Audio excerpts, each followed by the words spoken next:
They mocked him for being weak and clumsy, but no one knew he was an unstoppable fighter. What would you do if everyone around you thought you were nothing but a weak, pathetic loser? Would you accept that label, or would you be hiding an incredible secret that could change everything? Today's story is about David, a man who endured years of humiliation and mockery, but behind closed doors, he was something else entirely. Something that would shock everyone who ever doubted him. David Chen walked through the office corridors with his shoulders hunched, trying to make himself as small as possible. At 32 years old, he was the oldest junior analyst at Montgomery Financial, and everyone knew it. As he passed by the break room, he could hear the snickers and whispers. "There goes Clumsy Chen," someone muttered, just loud enough for him to hear. "Did you see him trip over the printer cable yesterday? Nearly took down the whole IT setup." David's face burned with shame, but he kept walking, clutching his coffee mug that read "World's Okayest Employee," a not-so-subtle gift from his colleagues during last year's Secret Santa. His desk was in the corner of the open office, far from the windows and close to the constantly humming server room. He sat down heavily, wincing as his chair squeaked loudly enough to draw several annoyed glances. "Morning, Chen," Blake Thompson's voice boomed across the office. Blake was everything David wasn't: tall, confident, athletic, and the office's rising star. "Don't forget we have the client meeting at 2. Try not to spill anything on the investors this time, okay, buddy?" More laughter rippled through the office. David nodded meekly, remembering the mortifying incident last month when he'd accidentally knocked over a water pitcher during a presentation. What no one in the office knew was that David had been up since 4:30 that morning, not working on spreadsheets or financial models, but doing something else entirely, something that would shock every single person who had ever laughed at him. As he logged into his computer, David's phone buzzed with a notification. It was from his other life, the one nobody at Montgomery Financial had any idea about. The message read, "Final match confirmed. 3 weeks. Are you ready?" David's fingers hovered over the screen, a slight tremble visible to anyone who might be watching. But this wasn't fear. It was anticipation, because while his co-workers saw a clumsy, awkward man who could barely walk without tripping, there was a growing number of people in another world who knew him by a very different name, the Silent Storm, and they feared him for very different reasons. But the truth about David's double life wasn't the only secret about to be revealed. A chain of events was about to unfold that would force these two worlds to collide in ways that nobody, not even David himself, could have predicted. That evening, David drove his beat-up Honda Civic to a nondescript building in the industrial district of the city. The sign simply read, "Elite Combat Training." Easy to miss if you weren't looking for it. As soon as he entered, his entire demeanor changed. His shoulders straightened, his eyes sharpened, and the timid office worker vanished.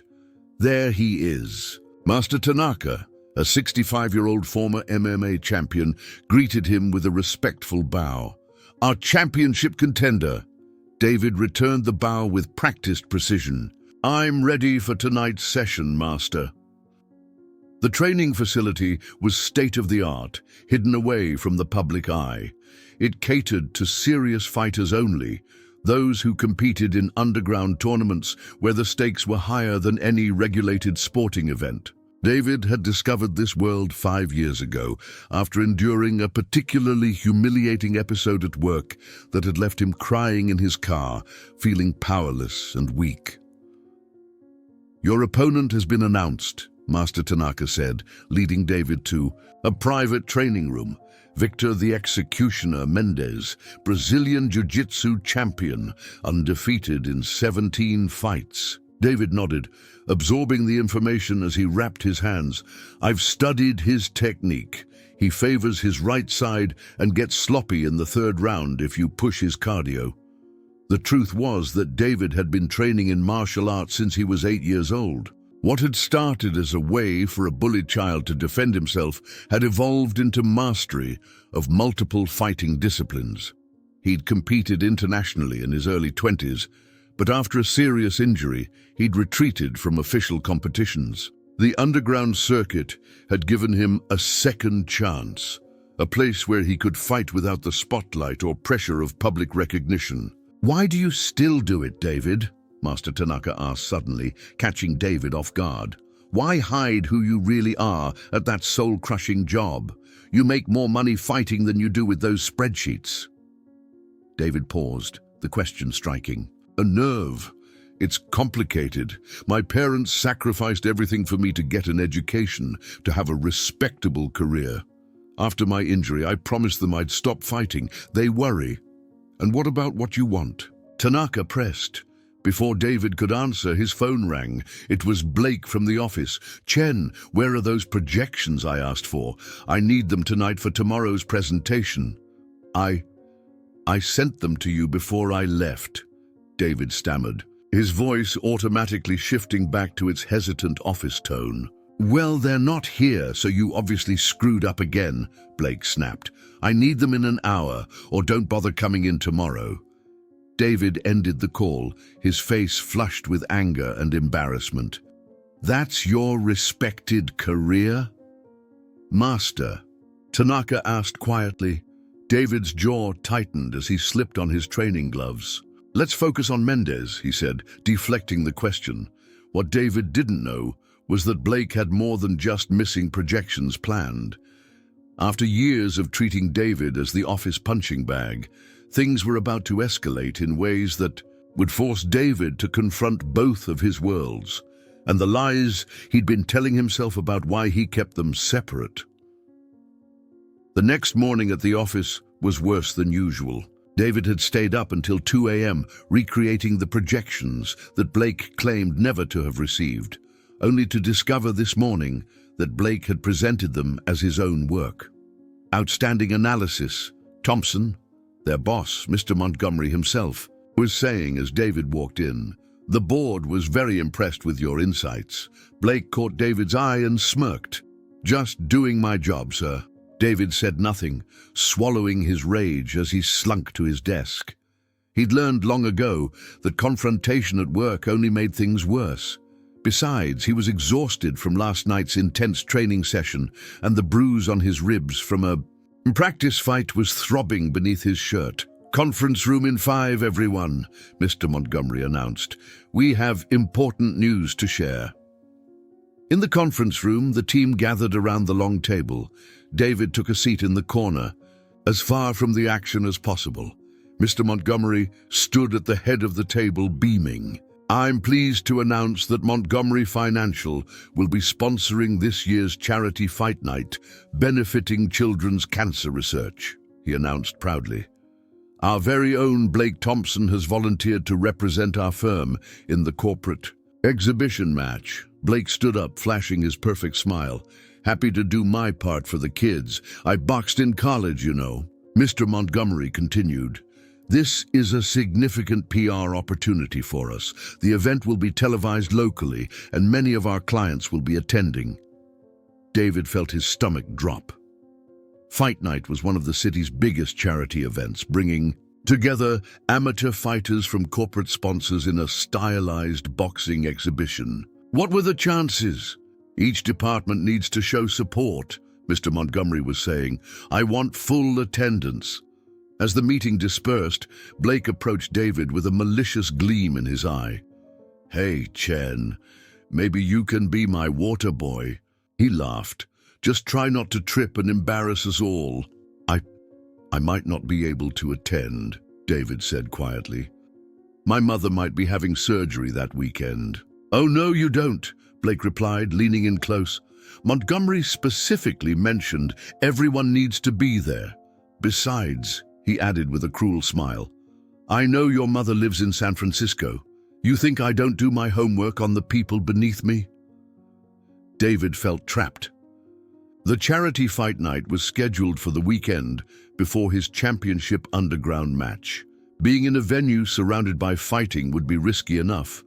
But what if someone there recognized him? The underground fighting world was secretive, but not completely isolated.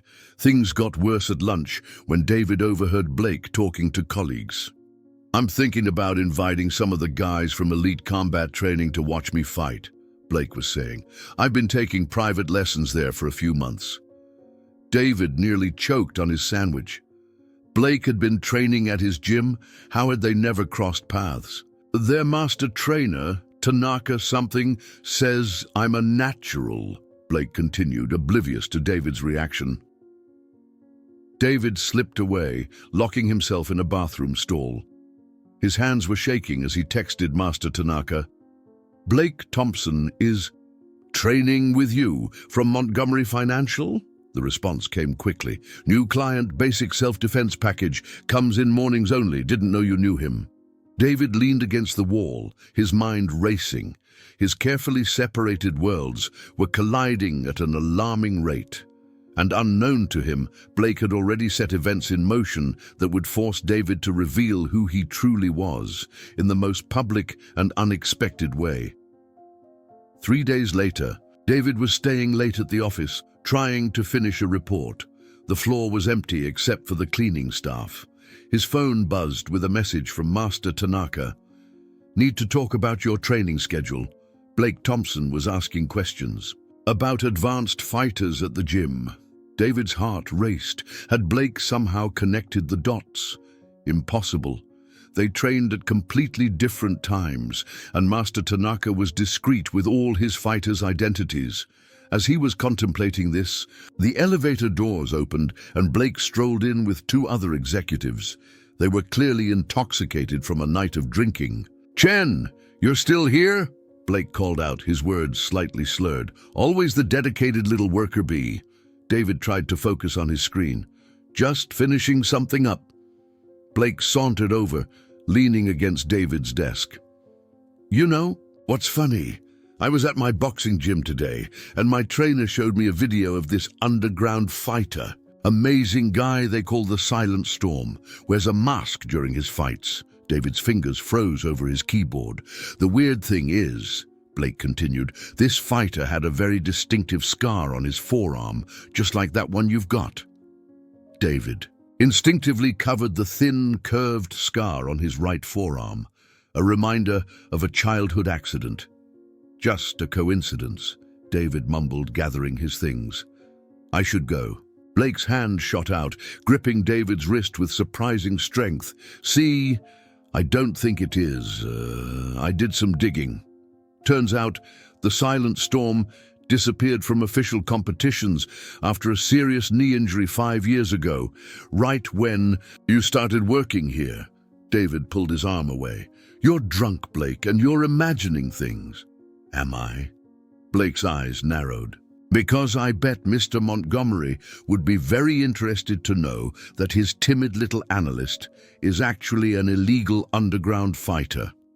Pretty sure that violates your employment contract." David felt the blood drain from his face. "What do you want? I want you to help me prepare for charity fight night," Blake said with a malicious grin. "Give me some private training. If you refuse, well, I have some very interesting videos to share." David's mind raced through his options. If Blake exposed him, he'd lose his job. His parents would discover he'd been fighting again. But training Blake meant spending time with the man who'd made his work life miserable for years, and potentially exposing more of his secrets. "Fine," David said finally, "but we train at a different gym, not elite." "Deal," Blake replied, looking smug. "We start tomorrow, 6 a.m. The next morning, in a small, dingy gym across town, David watched Blake shadowboxing. Despite his arrogance, Blake did have some basic skills, but not nearly enough for what he was facing. "Who's your opponent for the charity event?" David asked, adjusting Blake's stance. "Some lawyer from Henderson and Partners," Blake replied. "Former Golden Gloves champion or something. They say he's good." David knew the fighter by reputation, a serious amateur with genuine talent. Blake was out of his league. As they trained, David found himself in the bizarre position of actually helping his tormentor. By the end of the session, Blake seemed almost respectful. "You know your stuff, Chen," he admitted. "Never would have guessed." Over the next week, their daily training sessions continued. Blake's attitude toward David at the office subtly shifted. The mockery decreased, replaced by something approaching professional courtesy. After their fifth session, Blake lingered as they were packing up. "Why do you let people walk all over you at work when you're capable of—" He gestured at the punching bag. "Assist." David considered the question. "Fighting in the ring is different from fighting in life," he said finally. "Not every battle needs to be won with your fists." Blake looked puzzled, but nodded. For a moment, David thought he might be getting through to him. That illusion was shattered the next day when David overheard Blake in the break room, laughing with his usual crowd. "You should see Chen trying to teach me to box," Blake was saying. "Like a Chihuahua training a Rottweiler. I'm just stringing him along until after the charity event. Then I'm still turning his underground fighting videos over to Montgomery." David stood frozen in the doorway, the betrayal hitting him like a physical blow. Something inside him shifted. Years of humiliation, of hiding his true self, of trying to please everyone else. It all crystallized into a single clear decision. The time for hiding was over, and Blake Thompson was about to discover exactly who he had been messing with all this time. The night of the charity fight night arrived. The venue was packed with corporate sponsors, clients, and media. The entire Montgomery financial team sat in a reserved section near the ring, with Mr. Montgomery himself in the front row. David sat quietly at the end of the row, watching the preliminary bouts. His phone had been buzzing all evening with messages from Master Tanaka asking where he was. They were supposed to be training for his championship match the following weekend. Blake was in the locker room, preparing for his bout. He'd been strutting around the office all week, boasting about how he would demolish his opponent. David knew better.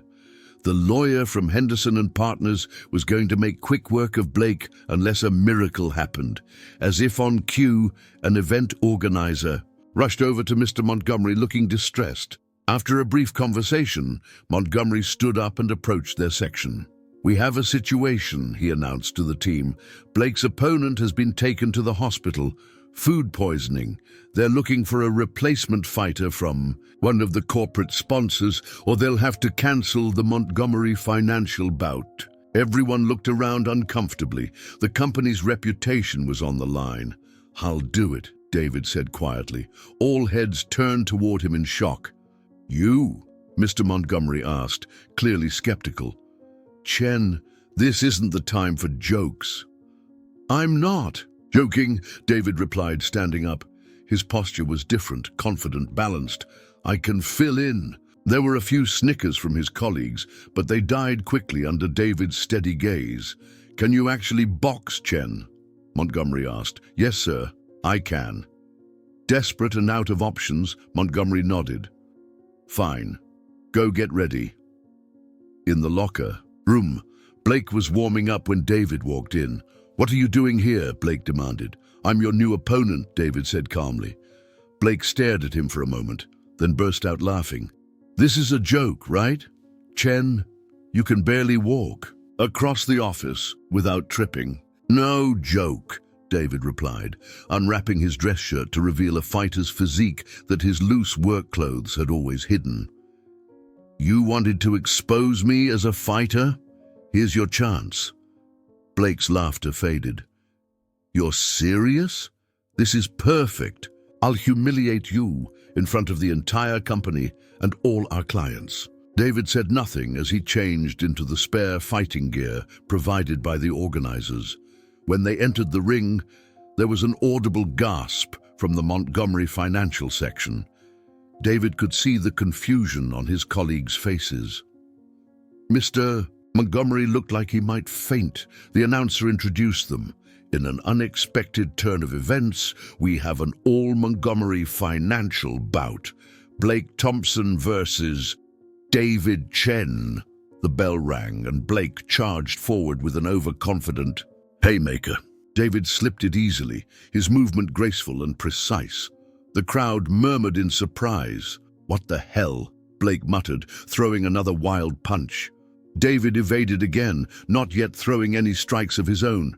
He was letting Blake tire himself out, but also giving everyone a chance to see the truth, that the clumsy, awkward David Chen they thought they knew was a fiction. "Fight back, you coward," Blake hissed, growing frustrated. David caught Montgomery's eye at ringside. His boss was watching with his mouth open in shock. Next to him sat several major clients, equally transfixed. Through the first round, David continued to demonstrate his superior footwork and defense, making Blake look increasingly foolish. The crowd, initially confused, began to appreciate the skill on display. In the second round, David finally began to counter, landing precise, controlled strikes that showcased his technique without seriously hurting Blake. The message was clear to everyone watching. David was holding back. He could end this at any time. By the third round, Blake was exhausted and humiliated. His face was red, not from damage, but from pure frustration and embarrassment. David finally spoke to him as they clinched. "You had the chance to be decent.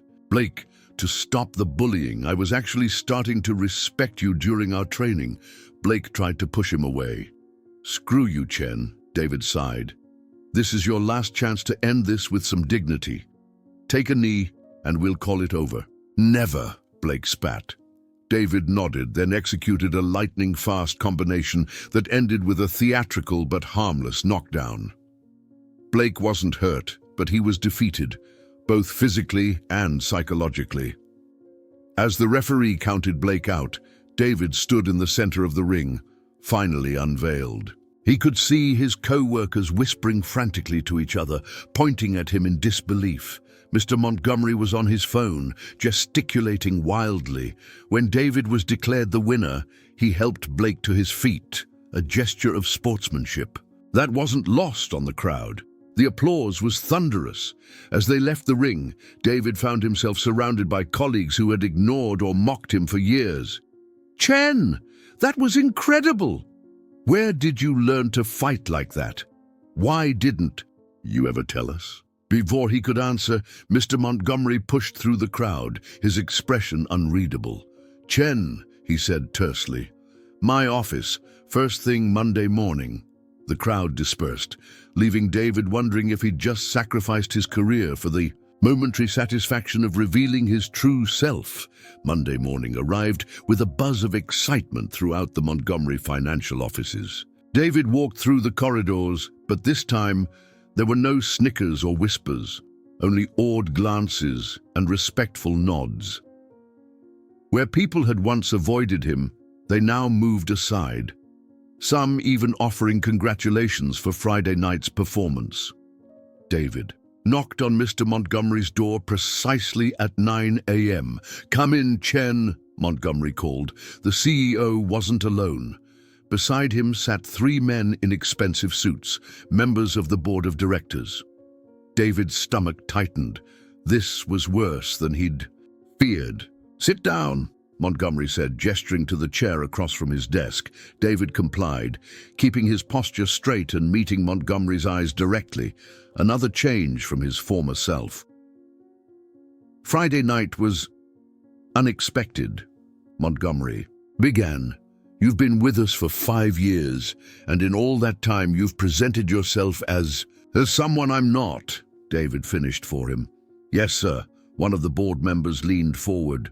"What we want to understand is why. Why hide such exceptional talent? And more importantly, is it true what we're hearing about underground fighting circuits?" David took a deep breath. It was time for the full truth. "When I was injured and left professional competition, I was lost. Fighting had been my identity since childhood. The job here was supposed to be a fresh start, a way to honor my parents' wishes for a respectable career." He paused, "But I couldn't stay away from competition completely. The underground circuit offered anonymity and the challenge I craved." You realize this violates your employment contract, Montgomery said gravely. Engaging in dangerous activities, potential illegal gambling. I understand, sir, David replied, and I accept whatever consequences come with that. To his surprise, Montgomery smiled. That's exactly what Thomas said you'd say. Thomas? David asked, confused. Montgomery gestured, and one of the board members stood up. Thomas Miyazaki. The man introduced himself, extending his hand. I train with Master Tanaka occasionally. I've been following your career for years, both in the ring and here. David was stunned. A board member knew about his fighting. We've been watching you for some time, David, Montgomery continued. Your analytical skills are outstanding. Your work is consistently better than you let on. You deliberately downplay your contributions, perhaps to avoid attention. David nodded slowly, still processing this turn of events. What you don't know, Montgomery continued, is that Montgomery Financial has been developing a new division focused on sports investment and athlete management. We've been looking for someone who understands both the financial side and the athletic world. We want you to head this division, Thomas said directly. Your unique perspective and experience make you perfectly suited for this role. David sat back speechless. But there's one condition, Montgomery added. No more underground fighting. We can, however, sponsor you properly if you wish to return to legitimate competition. After all the scenarios David had imagined, this offer blindsided him completely. What about Blake? He asked. Mr. Thompson has been reassigned, Montgomery said diplomatically. His behavior, which has come to light more fully since Friday, doesn't align with our company values. David learned later that Blake's bullying hadn't been limited to him. Complaints had been filed by several employees, but had been buried due to Blake's connections. The charity event had merely been the catalyst for changes long overdue.